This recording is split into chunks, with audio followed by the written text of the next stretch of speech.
शहद धरती की सबसे श्रेष्ठ औषधि, हजारों साल तक जो कभी भी खराब नहीं होती, जिसका वर्गीकरण औषधि और खाद्य पदार्थ में भी किया जाता है, क्योंकि शहद के अंदर जिंदगी जीने के लिए सभी आवश्यक चीजें पाई जाती है, जैसे कि vitamin A, B, C, iron, calcium, sodium, phosphorus, iodine इत्यादि। रोजाना शहद का सेवन शरीर में शक्ति, स्फूर्ति और ताजगी पैदा कर रोगों से लड़ने की शक्ति भी देता है। शहद खा भी सकते हैं और उसे त्वचा पर लगा भी सकते हैं। एकमात्र ऐसा औषध जो दोनों चीजों के लिए यूज होता है, इस्तेमाल होता है। ऐसी शहद किसी फैक्ट्री में तो नहीं बनती, इसलिए जिनकी वजह से यह शहद बनती है, उन मधुमक्खियों के बारे में आज हम संक्षिप्त में यानी शॉर्टकट में जानने की कोशिश करेंगे। क्योंकि हम शहद को तो पसंद करते हैं, लेकिन शहद बनाने वाली मधुमक्खियों को नहीं। लेकिन एक बात हम भूल नहीं सकते कि मधुमक्खियां हमारी जीव सृष्टि के लिए कितनी महत्वपूर्ण हैं। तो दोस्तों, स्वागत करता हूँ आपका। आप देख रहे हैं नेचर विद जय, एक क्लिक में प्रकृति के नजदीक। मधुमक्खियां कम से कम 15 करोड़ वर्षों से शहद का उत्पादन कर रही है। जीव सृष्टि में मधुमक्खियों की लगभग 20,000 प्रजातियां मौजूद है। उनमें से केवल 4 प्रकार की मधुमक्खियां ही शहद बनाती है। मधुमक्खियों के एक छत्ते में कुछ 60,000 मादा, 100 के आसपास नर और एक रानी मधुमक्खी होती है। उनमें से नर मधुमक्खियां केवल प्रजनन के लिए होती है। शहद इकट्ठा करना और यहाँ तक कि डंक मारने का काम भी सिर्फ और सिर्फ मादा मधुमक्खियां ही करती है। वैसे एक बात बता दूं कि किसी भी मनुष्य को मारने के लिए मधुमक्खियों के 1100 डंक काफी है। वैसे मधुमक्खियां आपको डंक नहीं मारना चाहती, क्योंकि अगर वो डंक मारती है तो वो मर सकती है। नर मधुमक्खी प्रजनन करने के बाद मर जाती है, क्योंकि प्रजनन के आखिर में नर मधुमक्खी के अंडकोश फट जाते हैं। नर मधुमक्खी का कोई पिता नहीं होता, क्योंकि ये निषेचित अंडा यानी फर्टिलाइज्ड एग से पैदा होते हैं, जिन्हें रानी मधुमक्खी बिना किसी नर के अकेली पैदा करती है। इसलिए नर मधुमक्खी की सिर्फ और सिर्फ माँ होती है, पिता नहीं।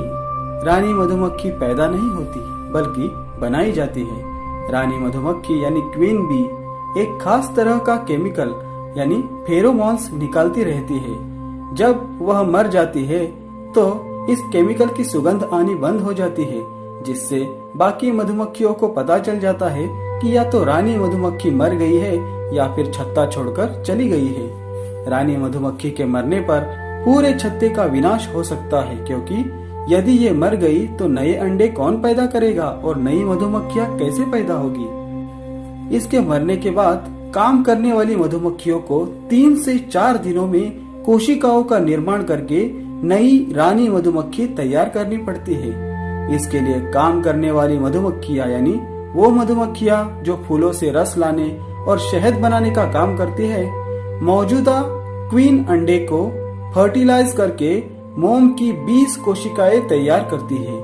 फिर युवा मधुमक्खियां क्वीन के लार्वा से तैयार एक विशेष भोजन, जिसे रॉयल जेली कहा जाता है, उसकी मदद से मोम के अंदर कोशिकाएं निर्मित करती है। ये प्रक्रिया तब तक चलती रहती है जब तक कोशिकाओं की लंबाई 25 मिलीमीटर तक ना हो जाए। निर्माण की प्रक्रिया के 9 दिन बाद वह कोशिकाएं मोम की परत से पूरी तरह ढक जाती है।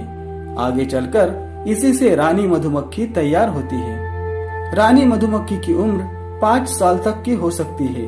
यह छत्ते की एक अकेली ऐसी मेंबर होती है जो अंडे देती है। ये गर्मियों में बहुत बिजी हो जाती है, क्योंकि छत्ते में मधुमक्खियों की तादाद बहुत बढ़ जाती है।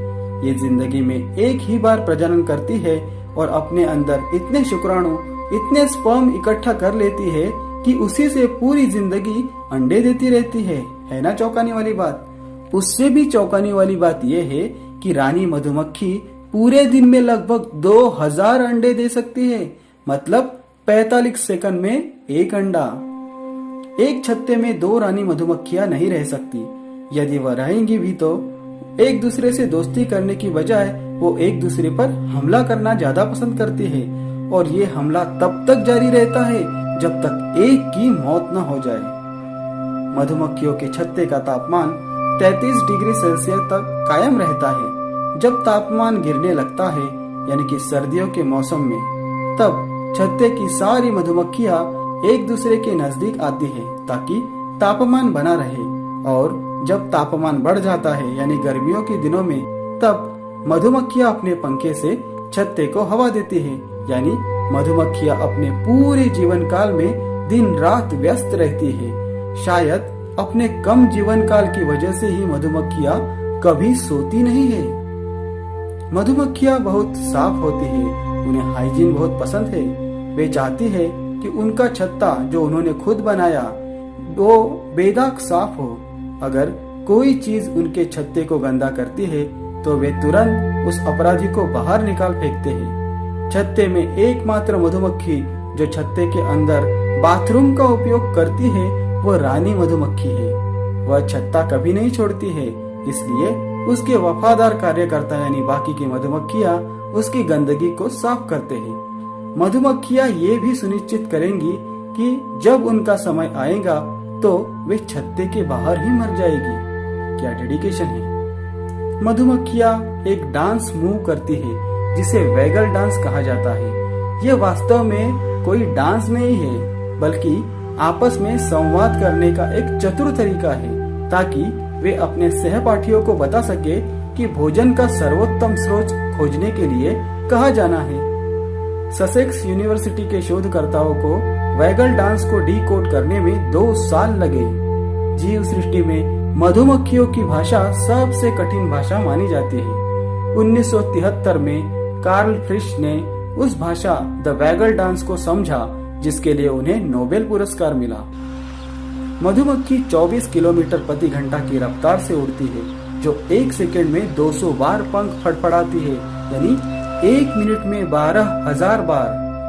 शहद बनाने के लिए फूलों की तलाश में वह 10 किलोमीटर तक दूर जाती है और एक बार में लगभग 100 फूलों का रस अपने पेट में जमा करते हैं और आधे घंटे बाद शहद बनाकर मुंह से बाहर निकालते हैं। हम उसे उल्टी भी कहते हैं।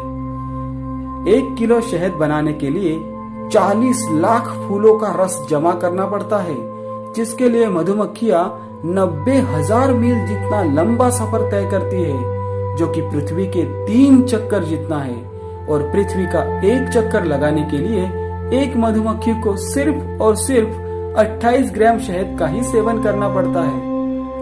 एक मधुमक्खी की आयु 45 दिन की होती है और इन 45 दिनों में वह 1 चम्मच के 12वें हिस्से जितना यानी सिर्फ 5 ग्राम ही शहद जमा कर पाती है। एक मधुमक्खी कॉलोनी प्रति वर्ष 150 किलोग्राम शहद का उत्पादन कर सकती है। मधुमक्खियां जिस प्रकार के फूल से अपना अमृत लेती है वह शहद के स्वाद को निर्धारित करता है। मधुमक्खियां कई तरह के कारकों से मर रही है, यानी कीटनाशक, सूखा, आवास, विनाश, पोषण की कमी, वायु प्रदूषण, ग्लोबल वार्मिंग और बहुत कुछ। इनमें से कई कारण परस्पर जुड़े हुए हैं। मधुमक्खियों के विलुप्त होने के 3 मुख्य कारण हैं। पहला है परजीवी, जो कि मधुमक्खियों को मार डालता है। दूसरा है आवास का नुकसान, यानी उनके छत्ते को पहुंचने वाला नुकसान। और तीसरी चीज हमारे हाथ में ही है, जी हाँ, सेल फोन। अगर मधुमक्खियां धरती से नष्ट हो गई तो 90% खाद्य पदार्थों का उत्पादन बंद हो जाएगा। करीब 70 से भी ज्यादा प्रकार की फसलें उगना बंद हो जाएंगी, यहाँ तक कि घास भी नहीं उगेगी। और सबसे महत्वपूर्ण, महान वैज्ञानिक अल्बर्ट आइंस्टाइन के मुताबिक धरती की सारी मधुमक्खियां यदि नष्ट हुई तो मानव ज्यादा से ज्यादा 4 साल तक ही जिंदा रह सकता है। हम सभी मधुमक्खियों की मदद करने के लिए अपनी ओर से कुछ भी कर सकते हैं, चाहे वो हमारे बगीचों, बालकनियों या खिड़कियों में हो।